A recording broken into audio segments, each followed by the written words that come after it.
आजाद करवाने की थी और पहला आंदोलन देश की आजादी के लिए शुरू हुआ। कांग्रेस की नीतियों के कारण, कांग्रेस की विचारधारा से देश आजाद हुआ। और जब देश आजाद हुआ तो इस देश में सुई तक नहीं बनती थी। कांग्रेस पार्टी के पहले प्रधानमंत्री ने, पंडित जवाहरलाल नेहरू ने नीतियां बनाई और उन नीतियों के सहारे इस देश में लोकतंत्र की स्थापना हुई।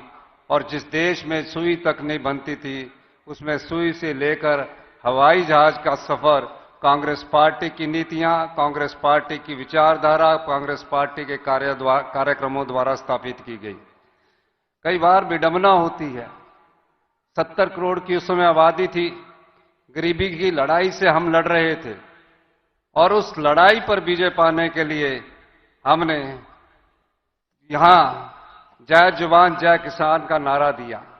जब हम आत्मनिर्भर अनाज के मामले में आत्मनिर्भर हुए, देश की विषम परिस्थितियों के बावजूद इस लोकतंत्र को कोई खतरा न पैदा हो, लोकतांत्रिक प्रक्रिया को मजबूत किया गया। कई बार देखने में आता है कि राष्ट्रभक्ति और देशभक्ति की नई विचारधारा को गढ़ा जा रहा है। कांग्रेस पार्टी ही एक ऐसी पार्टी है जिसकी विचारधारा ने दो प्रधानमंत्री खोए। श्रीमती इंदिरा गांधी ने अपने सीने में 36 गोलियां सही और जब वो दरवाजे की चौखट से बाहर निकली, उनके मुंह से सिर्फ एक शब्द निकला, जय हिंद। उनके बेटे राजीव गांधी जी देश के प्रधानमंत्री नहीं बनना चाहते थे, पायलट थे, लेकिन कांग्रेस जनों ने जब उनसे मांग की वो देश के प्रधानमंत्री बने। ये पता भी नहीं था कि 5 साल बाद देश के आतंकवाद का वो निशाना बनेंगे। कभी कल्पना भी नहीं की थी।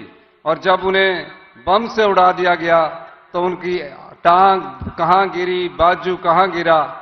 एक ही परिवार के 2 सदस्यों ने इस देश की एकता और अखंडता के लिए अपने प्राणों का बलिदान दिया। ऐसा उदाहरण विश्व में कहीं और नहीं मिलता। अगर कांग्रेस पार्टी के इतिहास को परखा जाए तो कांग्रेस पार्टी का इतिहास बलिदानों से भरा पड़ा है, त्याग से भरा पड़ा है। भारतीय जनता पार्टी का एक भी नेता बता दीजिए जिसने इस देश की एकता और अखंडता के लिए अपने प्राणों का बलिदान दिया गया। लेकिन आजकल नई प्रकार की परिभाषा को गढ़ा जा रहा है, राष्ट्रभक्ति की नई परिभाषा को भरा जा रहा है, देशभक्ति की नई परिभाषा को गढ़ा जा रहा है। ये वो कांग्रेस पार्टी है। चुनाव होते रहते हैं, लोकतंत्र में पार्टियां जीतती रहती है, लेकिन कांग्रेस की विचारधारा कभी खत्म नहीं हुई।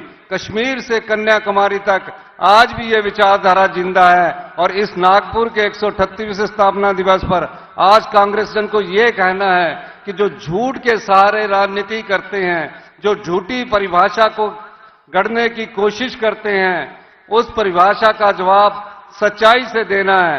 झूठ बार बार सच्चाई से टकराता है, अंत में जीत सच्चाई की होती है। यही मैं कहना चाहता हूं। इस 138वें स्थापना दिवस पर आपको बहुत बहुत शुभकामनाएं। धन्यवाद। जय हिंद, जय भारत।